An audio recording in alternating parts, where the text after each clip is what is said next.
అమ్మ కడుపులో పిండం పురుడు పోసుకుంది. 9 నెలల తర్వాత బాహ్య ప్రపంచంలోకి అడుగుపెట్టింది. కానీ ఆ పసికందు అమ్మ పొత్తిళ్లలోకి చేరలేదు.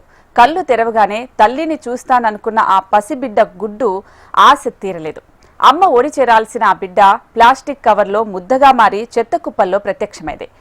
పేగు మెడకు చుట్టుకోవడంతో ఊపిరందక పసిపాప తల్లడిల్లిపోయింది.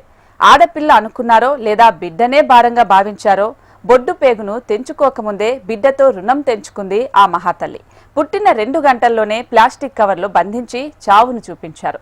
కవర్లో ఊపిరందక ఆ శిశువు పెట్టిన కేకలకు గొంతు తడి ఆరిపోయింది. పూర్తిగా కళ్ళు కూడా తెరవని స్థితిలో ఉన్న ఆ శిశువు పుట్టిన కేకలు అటుగా వెళ్తున్న స్థానికులు గమనించి బిడ్డను ఆసుపత్రికి తరలించారు. ఇప్పుడు ఆ పసిగుడ్డు ఆరోగ్యంగానే ఉందని వైద్యులు తెలిపారు.